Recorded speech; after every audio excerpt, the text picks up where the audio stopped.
आणि अध्यात्माकरता कृष्ण चांगला. माझं बोलणं कळलं का? हे दोन भाग आहेत त्याच्यात. आपला संसार उत्तम व्हायचा असेल तर राम लक्षात ठेवावा. कृष्ण हे अलौकिक आहे. कृष्णाकडे बघावं पण अनुकरण करायला जाऊ नये. माझं बोलणं कळलं का? कृष्णाला देव्हाऱ्यावर ठेवून पूजा करावी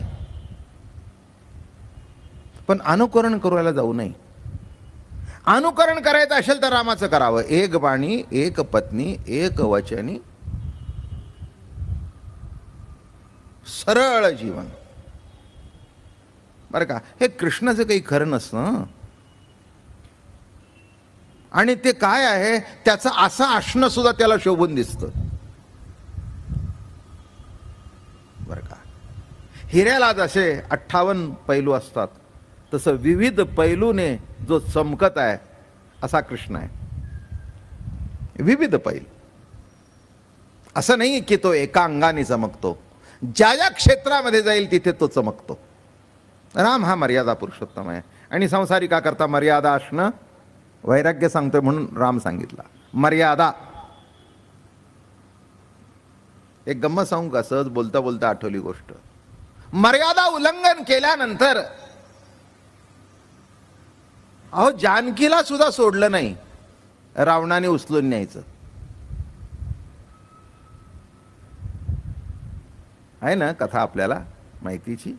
पण गमतीची कथा आहे ती थोडीशी. आपल्याला तर सगळ्यांना ज्ञात आहे की रामचंद्र प्रभू जानकी लक्ष्मणजी दंडकारण्यात होते, बसले होते आणि एक सुवर्ण मृग समोरून गेला. सुवर्ण मृग समोरून गेल्यानंतर जानकीने बघितलं. जानकीने बघितल्याबरोबर भुलली ना ती. रामरायाला सांगितलं म्हणे रामा मला याची जर चोरी केली तर माझी जेव्हा अयोध्यामध्ये एंट्री होईल आणि ती चोळी जर मी अंगात घातली तर सर्वजण म्हणतील काय चोळी आहे, काय ब्लाऊज आहे, काय ब्लाऊज आहे. रामा मला अशी चोळी पाहिजे.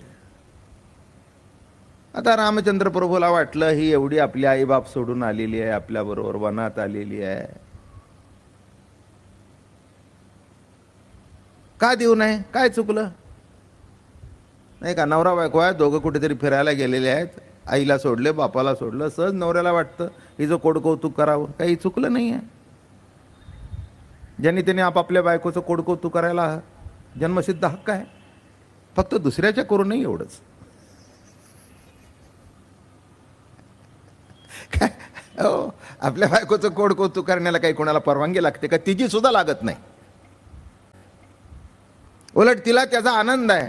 ती लक्षात ठेवील की आज माझा नवरा फार गोड बोलला, तो काही प्रश्न येत नाही. आता वनामध्ये गेल्यानंतर तिने मागावं मला मृगाची कांचोळी दे. पण नाथाने इथेच गंमत केलेली आहे, उत्कृष्ट होईलेली रामायणातली. मागता मृगाची कांचोळी सर्व सुखाची झाली होळी, अंतरला रामदुरी. काय नितात नाथ महाराज? मृगाची कांचोळी मागितली पण त्याच्याकरता रामाला तिच्या मागे पाठवला. कळलं का?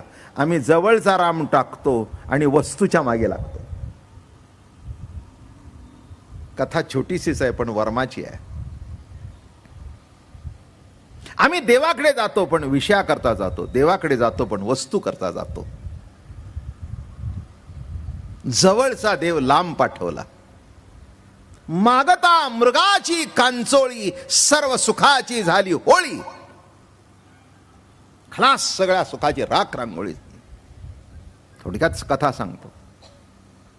रामचंद्र प्रभू उठले, धनुष्यबाण घेतला. ठीक आहे म्हणे जानकी, आता आणतो. तो काही साधा मृग नव्हता, मरीच राक्षस होता तो. आणि बाहेर पडताना म्हणाले लक्ष्मणाला तुझ्याजवळ असू दे म्हणजे काही भानगड होणार नाही. गेले रामचंद्र प्रभू. झालं. पुढे अंतरावर गेल्यानंतर हाक आली, लक्ष्मणा धाव, अरे लक्ष्मणा धाव. एवढं म्हटल्याबरोबर तिचं नाव जानकी होतं. जाणायला पाहिजे होतं का नाही? जानकी, जानकी, जानकी, जानकी. तिचं लक्ष त्या चोळीवर गेलं. राम जवळचा होता, ती विसरली. आमचं असंच आहे. ही जानकीची कथा नव्हे, आमचीच आहे. सर्व भूतांचा हृदयस्थ जो परमात्मा आहे, श्रीराम आहे. हृदयस्थ रामाला, आत्मा रामाला विसरलो आणि वस्तूंच्या मागे आम्ही लागलो. म्हणून वस्तू मिळाली पण राम लांब गेला. झालं, रामचंद्र प्रभू गेले. हा लक्ष्मणा धाव, धाव म्हटल्याबरोबर जानकी कासावीस झाली. म्हणे भाऊजी जा, ते हाक मारतायत तुम्हाला, जा जा जा जा. लक्ष्मणजी मान खाली घालून बसले होते, रामनामाचा जप करत बसले होते. म्हणे माते, अगं तुझ्या लक्षात कसा येत नाही? ही मायावी राक्षसाची हाक आहे, रामाची नाही आहे. पण एक सांगू का, जीवनामध्ये फसण्याची वेळ आल्यानंतर राक्षसाचा आवाज सुद्धा आपल्याला देवाचा आवाज वाटतो. आयुष्यामध्ये फसण्याच्या वेळी येतात, तेव्हा चोराचा आवाज सुद्धा आपल्याला सज्जनांचा आवाज वाटतो आणि सज्जन आपल्या जवळचे चोर आहेत असं वाटतं. असं घडल्यानंतर मागून कळतं की अरे हा सज्जन नव्हता, चोर होता. पण वेळ फार झालेला असतो. असंच आहे जीवन. तुम्ही फसला तर वाईट वाटून घेऊ नका. जानकी सुद्धा फसली तर तुम्ही काय? जानकीला रामाचा आवाज ओळखता आला नाही.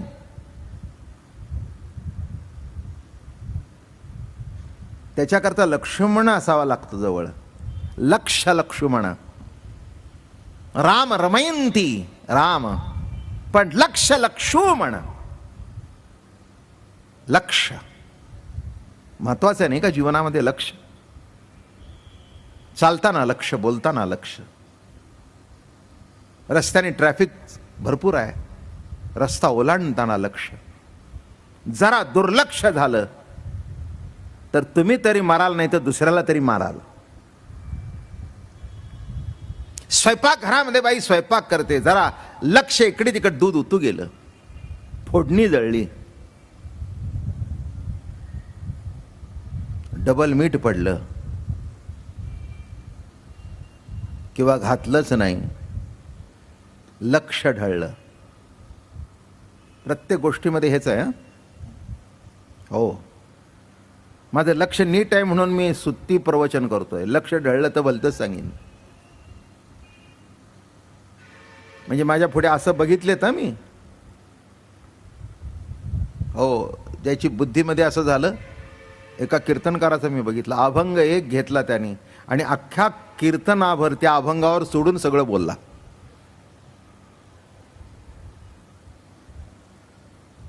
किंवा एखाद्या माणूस भाषणामध्ये सुद्धा इतकं विषयांतर करतो की शेवटी त्यालाच लक्षात येत नाही आपण काय बोलतोय आणि काय नाही. मी प्रवचनापुरतं, कीर्तनापुरतं असं सांगितलं नाही. जीवनामध्ये प्रत्येक गोष्टीमध्ये लक्ष पाहिजे. म्हणून राम हृदयात आहे आणि रामावर सतत लक्ष राहण्याकरता लक्ष हा रामाचा भाऊ आहे. लक्ष ढळलं तर काय होईल? संपला, खलास, खलास. लढाई करताना लक्ष बरोबर पाहिजे. त्याच्याकरता ते एक डोळा झाकून बरोबर नेम धरतात. करेक्ट लक्ष. शब्दच आहे, लक्षावर लक्ष ठेवून बाण मार. तुझं लक्ष काय आहे? तसं जीवनामध्ये आपलं ध्येय काय आहे? आपलं लक्ष जर विचलित झालं, सगळ्या जीवनातली घटना चुकून जाते. अत्यंत आवश्यक आहे लक्ष.